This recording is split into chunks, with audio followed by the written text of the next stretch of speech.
The following program is presented by the HTM Podcast Network. And TheGorillaPosition.com, telling the stories of pro wrestling storytellers.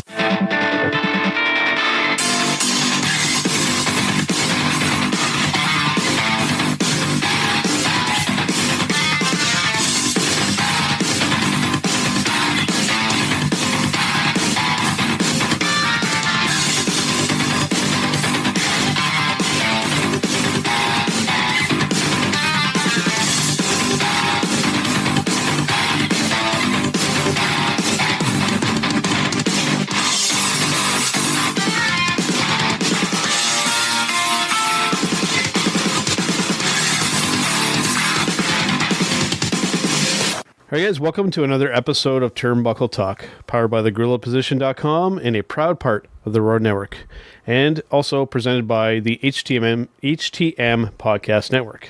We're also sponsored by CollarandElbowBrand.com, where you can get 10% off when you use promo code JKPodcast at the checkout. We're also in partnership with HypeCityVapors.com, where you can get 15% off all your e-juice for your vape using promo code JKPodcast. We can be found on Facebook, Instagram, and Twitter by searching at TV Talk Pod. As always, I am Big Joe. I'm Carl Carafel. All right, Carl, another week has come and gone in the world of professional wrestling, but before we get to some of the major stuff that we want to talk about, WWE, wise and whatnot, we have to make sure and talk about something that hits a little close to home for us involving CWE and our friend Danny Duggan. Rather unfortunate incident happened. If I guess we'll just get into the details. On the way to a show in Kirkland Lake, there were apparently some really bad weather that was happening up that way, and Danny was involved in a bit of a car accident. Not only Danny, we had Danny and Robin, Robin Lackham, as well as Psychosis were all in Danny's vehicle as they were traveling from Sudbury to Kirkland Lake. It was very snowy, very slushy, rainy. It was just wet and terrible.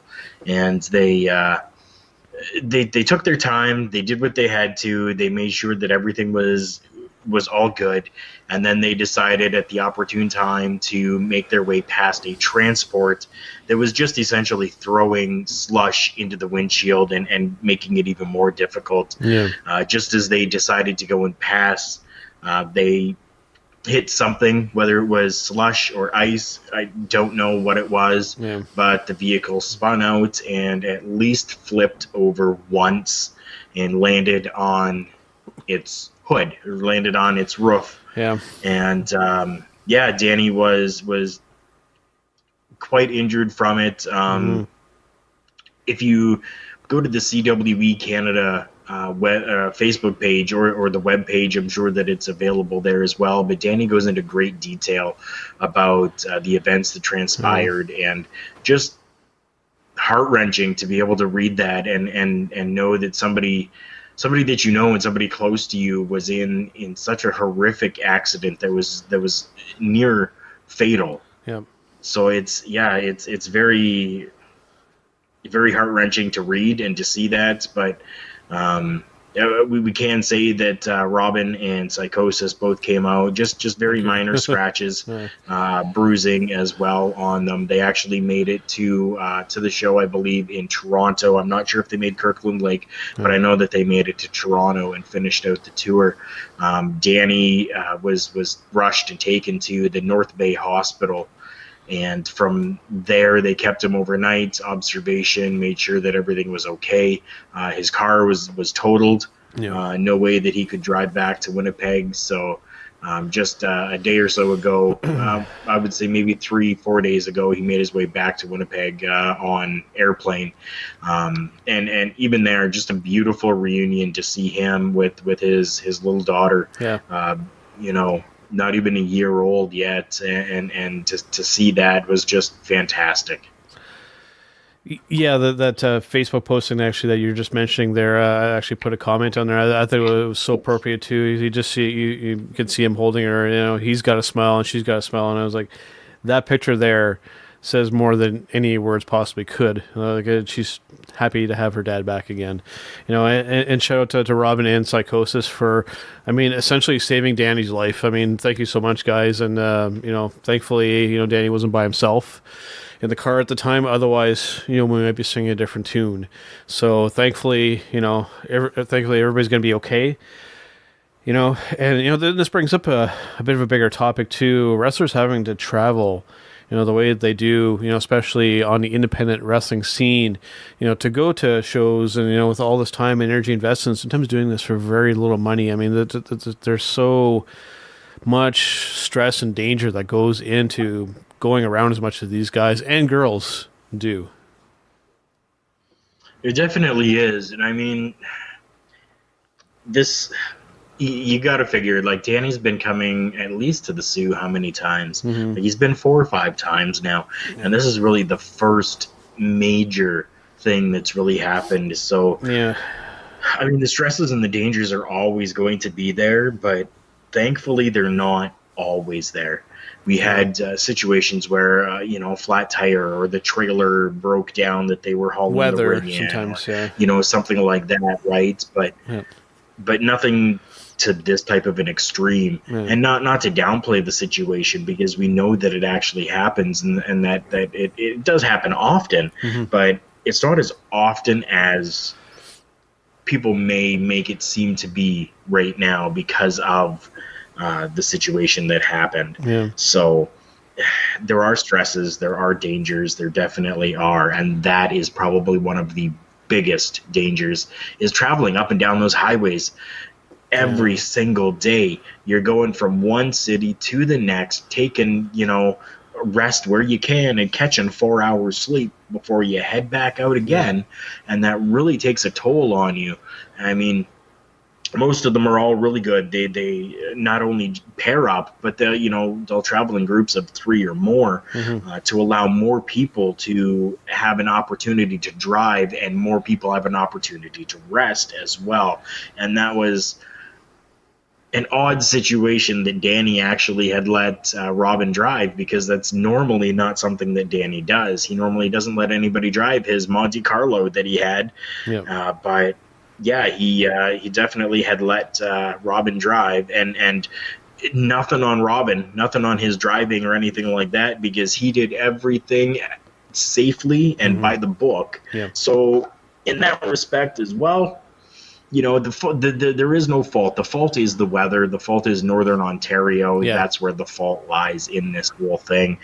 And it's crazy, because the dangers are actually real, as we see. And even just at the very least too, just the hours put in, even when things go relatively flawlessly. I mean, these guys are traveling sometimes 5-6 hours of a drive to go into a show, sometimes, like I said, for very little money, doing it purely out of the love of the business and the love of wrestling, and then to do another long drive to get back home, and then, and probably the next day, they're doing the same thing again. You find if this is kind of the first you're hearing about it, you get a newfound respect for just the dedication, the effort, and the time, and the energy, and the money, and just the sacrifices and everything that goes into doing something that you're passionate about. And like I said, and sometimes for very little money. A lot of times this is just a passion project. Just like us in this podcasting world. Taking the bumps and earning your stripes. To hopefully make it big someday. And that's the world that is independent professional wrestling, and I know looking from the outside in, have a tremendous amount of respect for anybody that does this and does it well and does it successfully. Yes, definitely. All right, Carl. Well, going from that to something pretty interesting here. Actually, the next one I had, we're gonna wait till a little bit further on before our Showstopper segment this week, but something that, of course, seems to kind of creep up every once in a little while, but this time I'm actually seeing some legitimate interest in possibly WWE looking at bringing CM Punk back into the WWE to kind of coincide with the Fox deal happening here. Do you think that there's any possibility at there being any legitimacy to this whatsoever? I think the only way that this would really happen is if a Saudi Arabian prince decided to fork out some money. Wow. That's, I think, the only way that we would really see it. We've said it before, and it's a famous saying in the world of professional wrestling: never say never. Yeah. So, I mean, we don't know. Could there be legitimacy to it?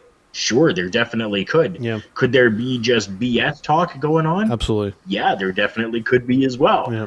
Right? The lines are so blurred when it comes to different stuff like that. I mean, it's hard to tell. It's very hard to tell unless we see WWE come out with a post that says CM Punk returns next Monday. Mm-hmm.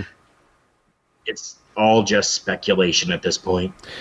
Yeah, there's a few things to look into when it comes to this. Is it seems like mainly it's WWE that, strangely enough, seems to be interested in working with him again. Now, on the flip side of that is Punk interested in working with WWE again. And there's a few things that go along with that. Is he going to be asked to be a full-time worker, going week to week?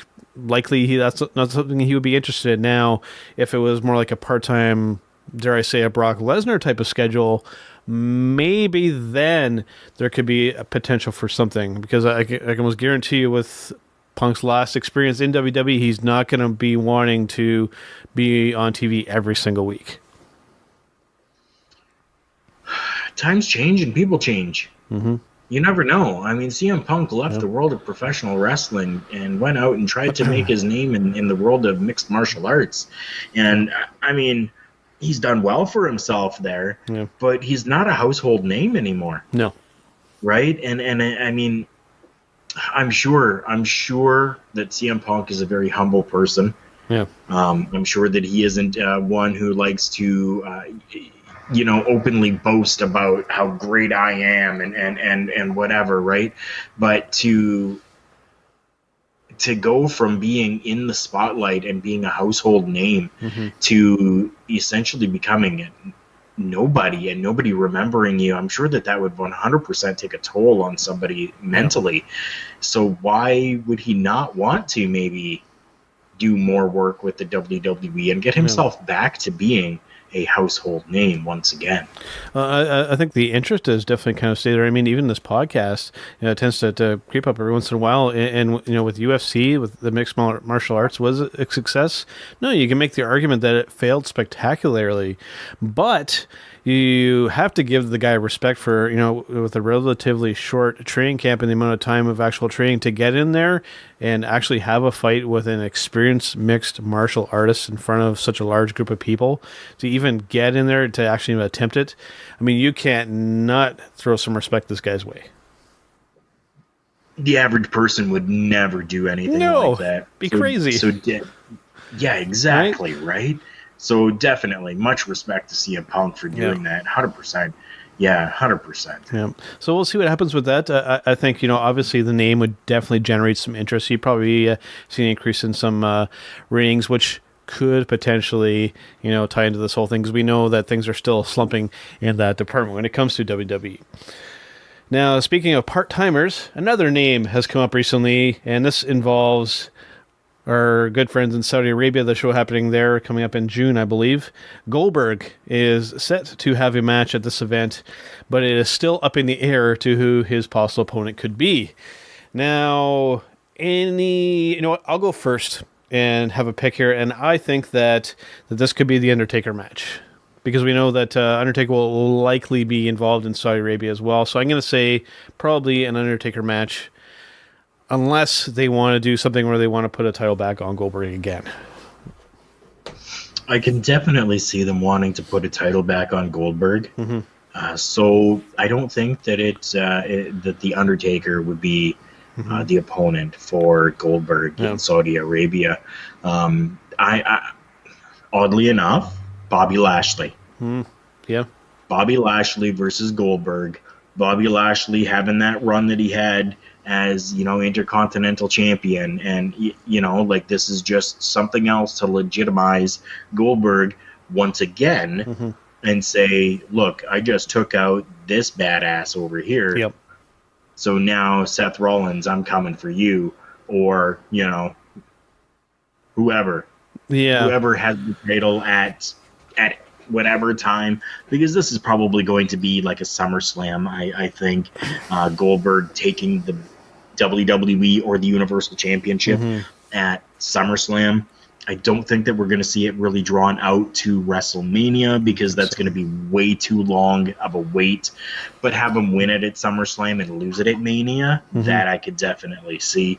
So it just matters who is going to be the champion at that time. And I think an important thing to look at when we're looking at the potential for this too is, it's happening in the Saudi show, which we know that they're a little bit behind on what's kind of going. So they kind of see things kind of in the older kind of way. So I think that, it's likely going to be your Goldberg kind of squash, very quick type of match. So I think that factors into that decision as well. And I think that your pick of Bobby Lashley to me makes a lot of sense because I think that, you could do something there. And I think that, honestly, Bobby isn't really hurt by a loss in this whole kind of thing. If anything, losing to Goldberg might, increase his cachet a little bit, but,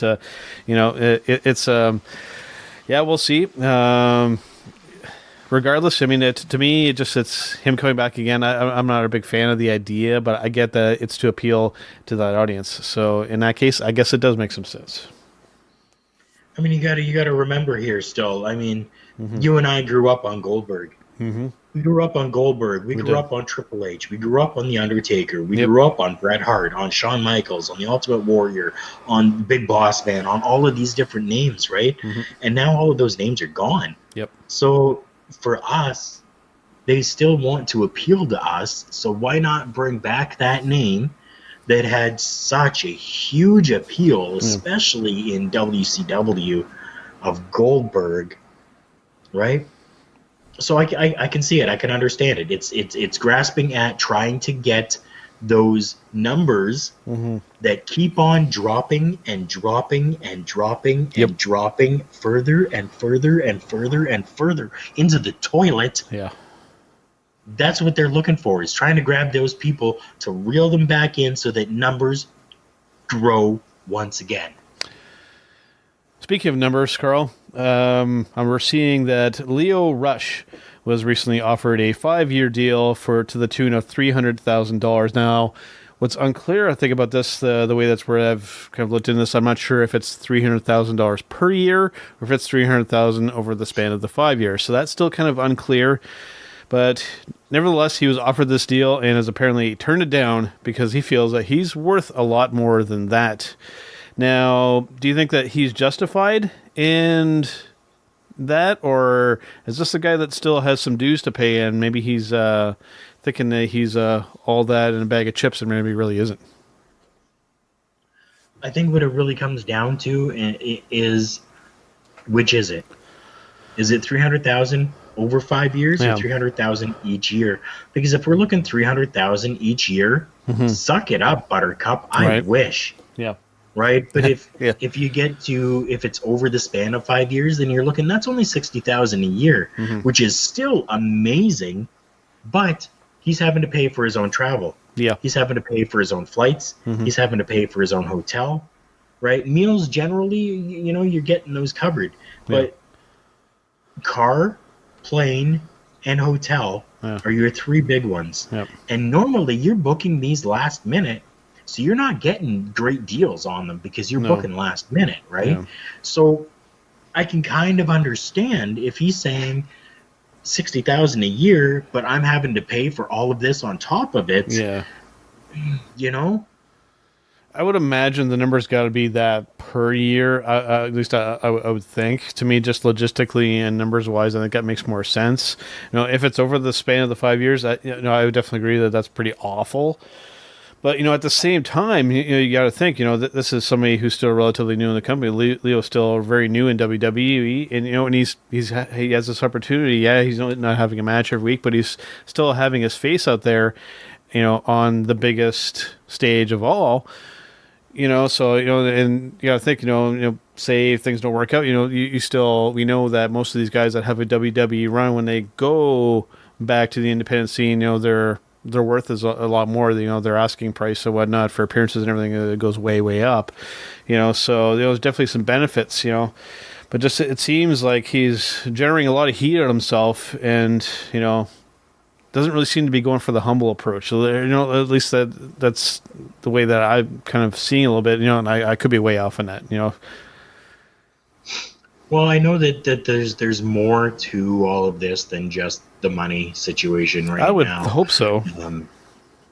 I mean, you things that I've seen that have come out.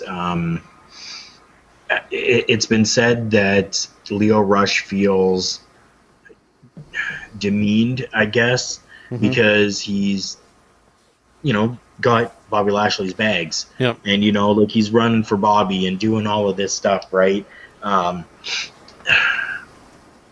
He feels as though it puts a negative perspective on the black community. I'm just going to come right out. That's the way to say it. Yep. It's putting a negative look on the black community because they're leaving from the arena or leaving from hotel and they're seeing someone else walking in front and Lio Rush has all the bags, right? So it's giving that perspective and he's kind of like, I don't want that perspective. I don't want people to see things that way.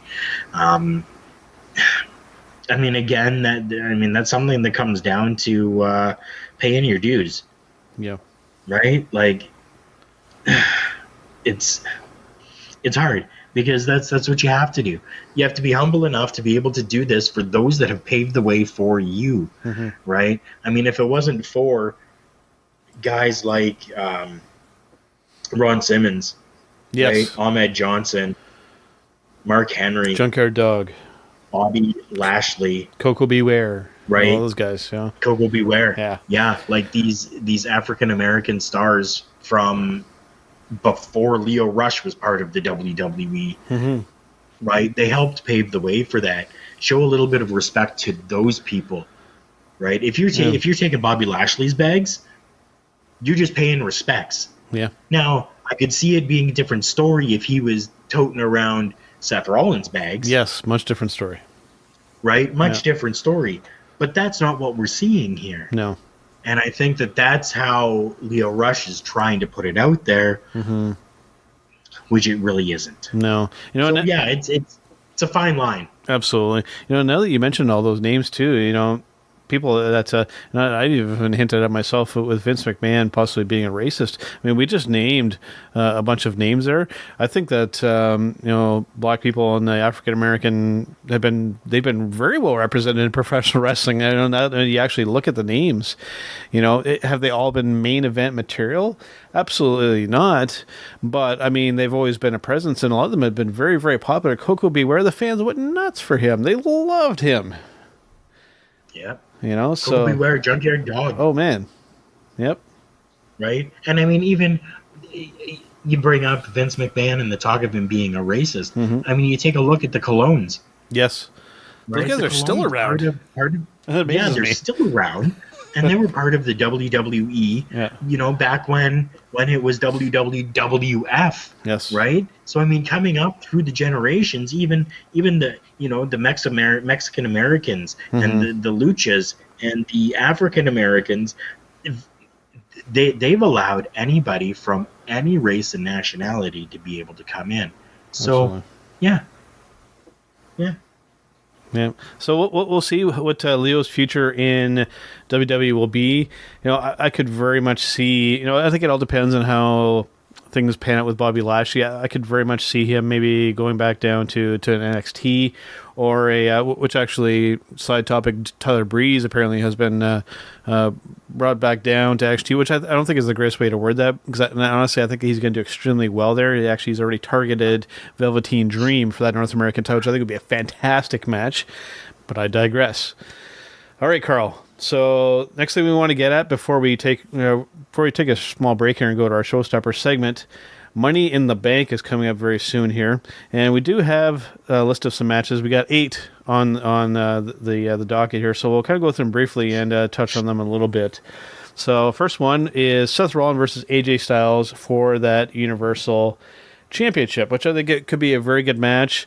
Again, as long as they let these guys work, there's always the potential there to be a real showstopper. The men's Money in the Bank ladder match, we have some bit of a few changes actually to what we had mentioned when it was on there before. We have Braun Strowman, Ricochet, Drew McIntyre, Baron Corbin, Ali. Finn Balor, Andrade, and Randy Orton. So things changed up a little bit there. So there's some interesting matchups there as well. The women's Money in the Bank ladder match, we have Natalya, Dana Brooke, Naomi, Alexa Bliss. Interesting. Bayley and Mandy Rose, Ember Moon, and Carmella. So we'll see if maybe there's some shenanigans there. Maybe a possible James Ellsworth return. Never ruled that one out. We have a singles match between Roman Reigns and Elias, which interesting. There could be some chance for some shenanigans there.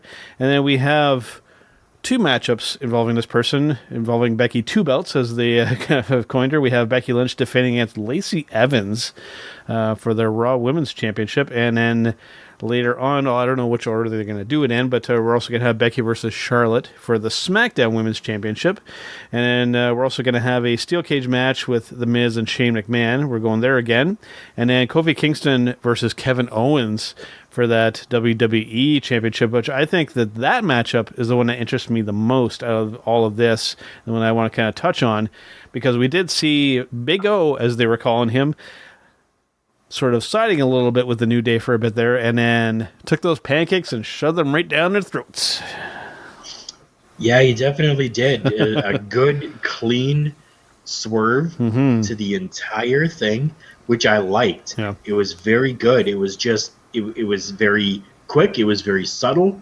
It just kind of, couple of weeks. Yep, I'm with you guys. Here we go. I got the initiation. I got in. I'm part of the New Day. There's some funny stuff there. Yeah. And then for him just to swerve it quickly. I'm very happy with that. I'm happy that they didn't draw it out for like 16 weeks before this happened. Right. Yeah. They introduced it. They let us believe it, and then boom, they changed it. Because there was just that there were a couple of those moments where it's just like, okay, because we know it. Most of the time, Kevin Owens. I don't know why my Google Assistant just went off. I don't know. I didn't say okay, Google. Well, it didn't go off again. Because we know that Kevin Owens can't really be trusted. He's turned on quite a few people. Chris Jericho and Sami Zayn, and others. So there was a possibility in a couple spots where it's like, oh, is he going to do it now? And then they didn't. But then right when you least expect it, that's when it happened. And that's why I like when stuff happens when you don't expect it. That's right. So that's why the best way for it to happen. That's why I get on board with that, and it'll be very interesting to see that matchup. And I'm optimistic with that. With the women's title matches, I think that Becky and Charlotte. I mean, that's always going to be a pretty good matchup. The one with Lacey Evans has me a little kind of concerned because Lacey hasn't been working the ring all that much. So Becky's definitely going to be the ring general in that. But there's some in the Money in the Bank ladder match can always be interesting too. There's some interesting stuff on both sides there. So overall, hoping for a good pay-per-view there when it comes to that. So before we do, I think you mentioned the women's match there. Yes, with Becky Two Belts, right? Mm-hmm.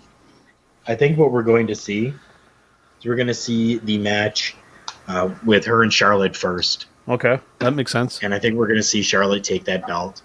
Yep. And it's going to be quite a grueling match that happens. And then we're going to see the match against Lacey Evans. Right after. And I think Lacey Evans is going to take it because Charlotte's been beat down so much. Wow. That's interesting. Yeah, just putting it out there. Yeah. All right, Carl, before we do take our break here, we are going to touch on a rather big piece of news, I guess you could call it, that's happening in the professional wrestling world, because I think this is spanning that now. Mr. Dean Ambrose, or we should call him John Moxley now, has surfaced already, and there was a video that was put out, very professionally done too, by the way, almost kind of Hollywood level kind of production value. What does this all mean, Carl? What does this mean? There is a lot of conspiracy theorists in the wrestling world out there right now that's saying that this means he's going to be at Double or Nothing because of some stuff that was in the video. You're right. Like, this video was so well done. Like, this is not 100%. This is not a WWE video. Nope. At all. as much as it pains me to say this, I think that this could be an all elite wrestling thing, because you're looking, the Cons, right, and the Jacksonville Jaguars, and what kind of equipment did they have to be able to broadcast their games and make commercials and do all of this? They've got that Hollywood level equipment to be able to do all of this. And then for this video to come out, and what's interesting about this is that Dean Ambrose had a Twitter account, an official Twitter account, that had absolutely nothing on it. Yep. He had tens of thousands of followers, and that account followed nobody. Yeah. And there was nothing on that Twitter account until this comes out. Yep. Still, there are 0 that are being followed, but this video, man, it blew alive. up. Yeah. The reason why people are talking about it is if you haven't seen the video, go to Twitter and find, or go even to YouTube and just type in John Moxley, Moxley. It'll pop up there, yeah. Promo, something like that, and it'll come up. It'll be posted from 2019, obviously. Yep. So go and look it up, because it's got some different weird things in it. Like, we're looking a dog running after John Moxley. Yep. Right, a big dog. Yep. Running after John Moxley. Yep. Right, breaking through a wall with his fist, just pounding and breaking through a brick wall in a jail, pounding through, going over a fence and having himself wrapped in barbed wire. Yep. Going down a street after he's escaped prison, throws his hood up, and there's a graffiti painting on the wall that has some dice, and the dice has the first die has 2 dots on it, and the next die has 5 dots on it, right? So this is where people are getting the whole big conspiracy theory from. Moxley is breaking down the walls when it comes to professional wrestling. Yeah. He's being chased to be kept or to be saved by the big dog. Hint. Roman Reigns. Roman Reigns, right? And then you get this painting, this graffiti showing the number 2 and 5 on dice. Yeah. Where Double or Nothing will be happening in Vegas. Yeah. Where you would throw some dice. Yeah. On the date of the 25th. Interesting. Very interesting stuff right now. Yeah. But that's all just conspiracy theory. We have absolutely no clue, because nothing else has come of this yet. No. And what's interesting to me, and I'm going to probably approach this from an angle that you're probably not expecting, and our listeners right now listening to this probably aren't expecting. And I'm going to go as far as saying that I hinted at this earlier, where I said it was like a really Hollywood-ish production values, and I'm going to go out of left field here. I'm going to say that this has absolutely nothing to do with professional wrestling.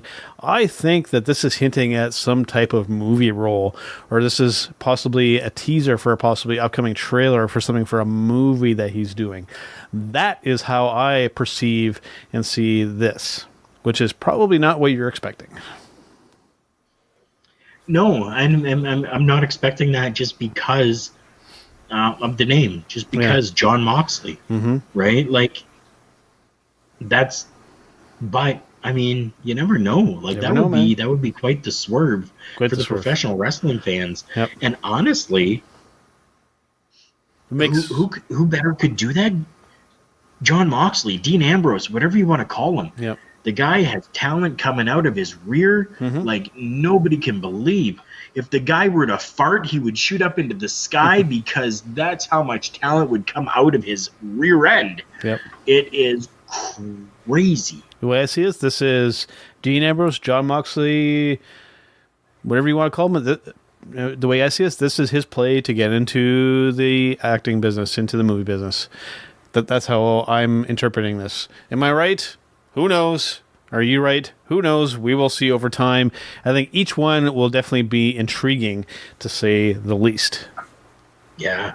All right, Carl, we are going to take a brief break here, and we're going to come back with our Showstopper segment this week, and it is an interesting one. This is actually a topic that you came up with, and actually one that I've been kind of thinking about recently, too, and it's an interesting one, and we will get to that right after our break, so stay tuned. Independent contractors in the professional wrestling industry, if you're looking for a way to put the power of the media in your own hands, contact Pinned LLC. Pinned LLC is media and marketing for the professional wrestling industry. It's your one-stop, one-click online profile and so much more. With Pinned, you'll receive a full background story, photo gallery, an interview conducted with you, links to all your social media and where you can be booked, and yes, a 60-second custom television commercial all about you. Get more info today. Email pin.biz@gmail.com. That's pin.biz@gmail.com, or click the icon at thegorillaposition.com to get more info about Pinned. Remember, get connected, get booked, get pinned. This is Hotshot Danny Duggan, and you can follow Canadian Wrestling's Elite on social media. Follow us on Twitter, Instagram, and Facebook at CWE Canada for all the up-to-the-date latest news updates on Canada's elite wrestling alternative.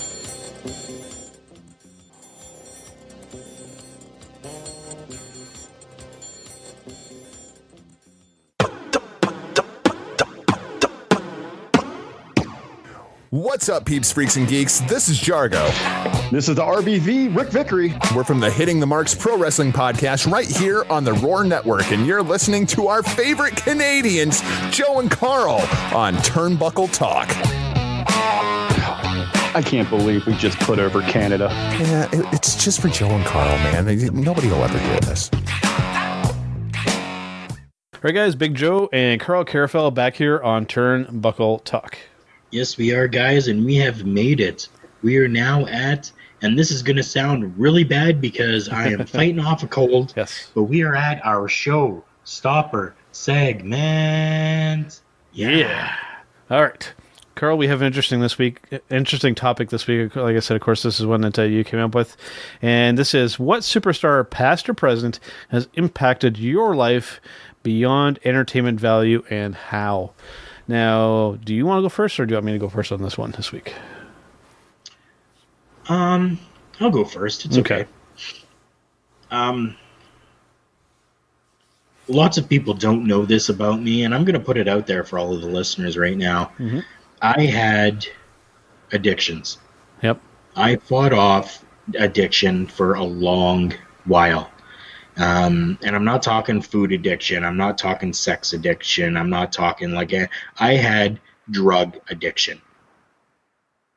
And it was difficult. It was hard. I hid it from a lot of people. Mm-hmm. I don't even think that you really knew. No. Like, Joe and I went to school together. We went to high school together, and I don't even think that like you or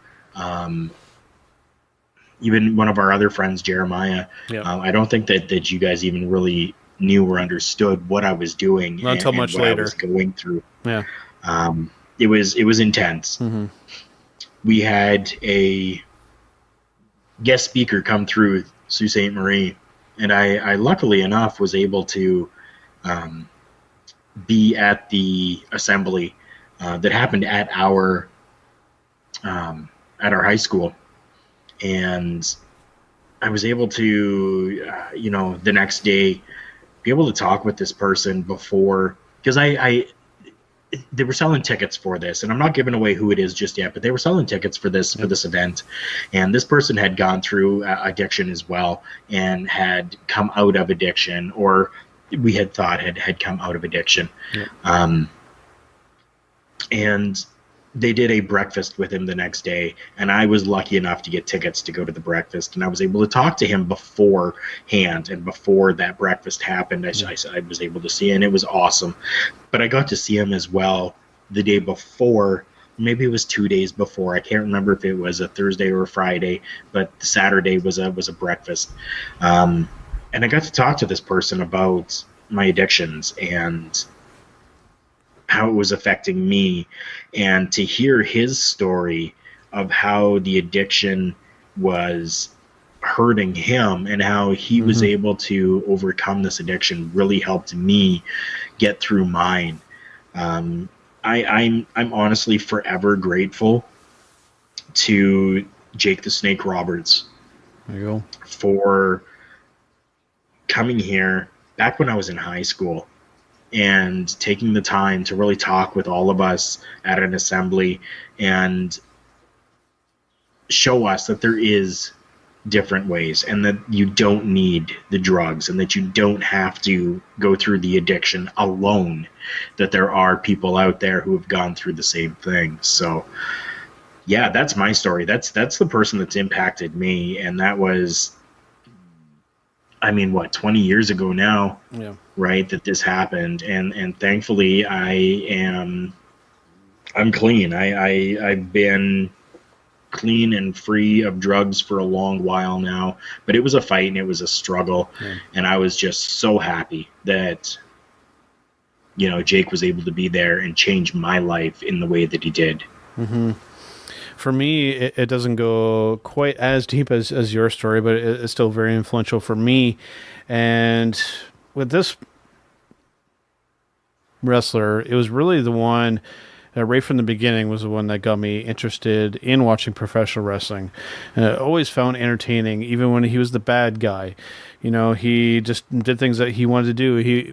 For the longest time, I didn't even realize he was Canadian. Unfortunately, I never had a chance to meet the man. When we were still doing the show on internet radio, I was actually in the process of setting up an interview with this person and talking to him. And then, literally days after, during the course of this conversation, he left us this world. I am referring to Mr. Roddy Piper. The reason why I am a fan of professional wrestling, bar none. Stone Cold Steve Austin, Undertaker, CM Punk, love those guys, especially when it comes to WWE and whatnot. But for me, it's Roddy Piper. That guy is my wrestling hero. And one of the few things that keeps me going with watching professional wrestling is I will go find one of his matches or one of his Piper's Pit segments, and it rejuvenates my interest again in professional wrestling. It makes me think, maybe somebody could come along this again, and there's some hope, but for him, for me, that's where I draw all the inspiration when it comes to professional wrestling. There's a guy that just loved what he did, and he did it extremely well, and had a very lengthy career. And he had fans all over the place. Unfortunately, when he came to Sault Ste. Marie, where you are and where I was for a little while, I didn't get a chance to see him there. And I'll always be a little upset about that, because he was obviously, he's the guy for me, and I never got to meet him in person. So that'd be one of my biggest regrets probably ever, in whatever we do here when it comes to professional wrestling in this podcast, that never got to meet and talk to my wrestling hero. But needless to say, just that influence and my love for that character and who he was, that's always going to be there. It's never going to leave. So he's my ultimate inspiration when it comes to the professional wrestling business. Nice. All right, so a couple of good ones there, and Jake as well. To myself too, and to a lot of people. Just an inspiration. And he's still going strong to this day. And he's doing comedy and stuff now. So just an example that somebody probably at their lowest lows ever can still bounce back and still do extremely well. For anybody who feels like there's nothing left and you have nothing else. Just look at Jake. He's proof that you can bounce back and have do just as well as you did before. When you look at what he did previously, in WWE. He had it. He was one of the big draws and whatnot. And, he's said in interviews and in the movie as well that he felt like he really wasted a lot of his talent. But the small body of work that he did had is very, very, very impressive. Go and watch some of the interviews that Jake has done, and you have to sit there and watch. And I've said this before on this podcast. And you just watch the man speak, and you are drawn into what he is saying. Each word is carefully chosen. No wasted energy or strength goes into it. He was somebody who was just the ultimate. To me, he was one of the best promos of all time. Agreed. And of course, my hero Roddy was not too bad at it either. Not too shabby. All right, Carl. that about wraps up for this week. But before we go, of course, we have to make sure and talk about our sponsors before we leave for today. Definitely. Our two sponsors include HypecityVapors.com. Go and check out HypecityVapors.com for all your e-juice needs for your vape. If you're a vapor like myself, check them out and use promo code JKPodcast at the checkout for 15% off your entire order. As well, go and check out collarandelbowbrand.com. Right now, they have their clearance section going on. There is a bunch of stuff that's there. You're looking probably $10 American or less for what is there. Quantities are limited, so you need to make sure you go there quickly and grab up whatever you can that will fit you. Because when you use our promo code JKPodcast at the checkout, not only are you getting the discounted price that's already there, but you are also going to get 10% off your entire order. So people, go and check out collarandelbowbrand.com.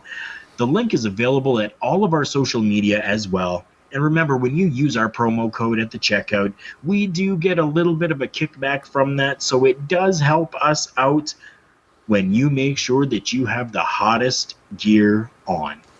Absolutely. And of course, to listen to the podcast, you can find us on Podbean, on Google Play Music, on iTunes, and the majority of those podcatchers out there, we appear on those as well. And of course, we are powered by thegorillaposition.com and a proud part of the Roar Network, and presented by the Hitting the Marks Pro Wrestling Podcast, where you can find us and all the other great shows there as well. All right, Carl, let's wrap it up for this week, and we'll see you guys on the next one.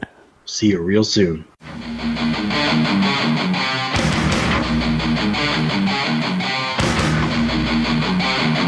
Hey guys, this is the Mad One, the Master of the Mosh, Mad Max Morrison, and you're listening to Joe and Carl on Turnbuckle Talk.